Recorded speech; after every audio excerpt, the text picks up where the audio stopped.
Hey everyone, happy Mindful Monday.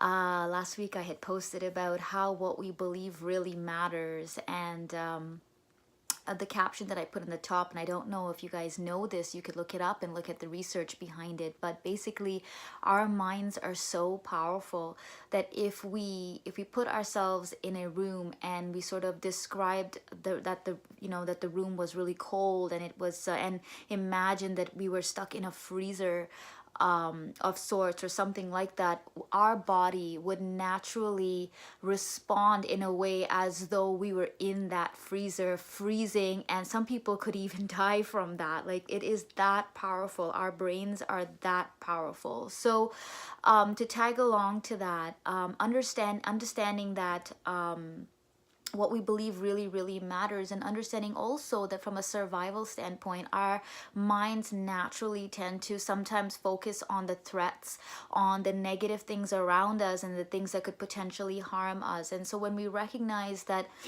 it was something that was necessary, maybe years ago, but now not so much, and we can naturally default to this protective way of thinking, this way of this need to continuously shield ourselves from things around us. And so once we discover that that we might be operating in this kind of way, in a way that's kind of negative and not helping us grow, we can sort of look out for that and practice that self-awareness and just discover that, okay, so in this particular scenario, it looks like I'm just trying to maybe preserve myself. Is fear operating here more than faith is?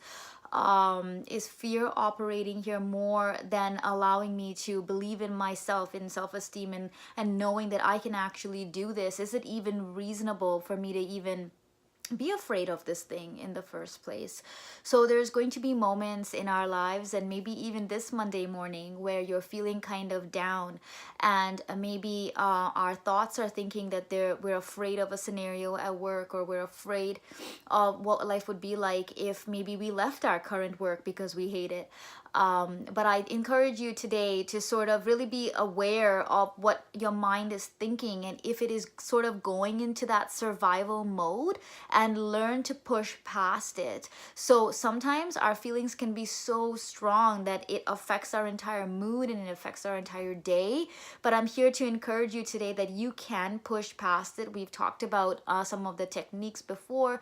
When you have a purpose for your life and you have a vision and you know what you're going after, it becomes that much easier and more exciting to wake up every morning because there's things you want to get at.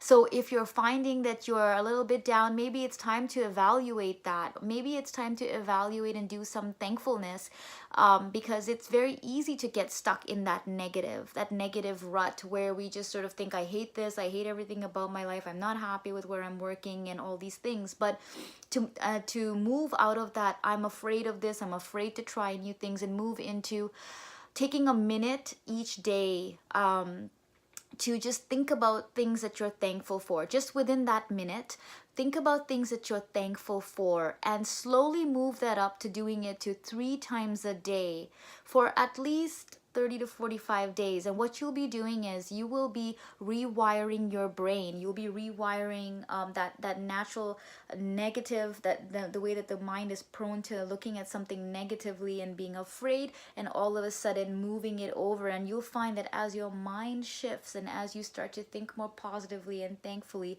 that more and more positive things will come your way, and you will start to change. You'll start to change as a person, and be a happier person. So I hope you get to apply these tips this week. I'd love to hear from you. Until next week, happy Mindful Monday. Have a great one, guys.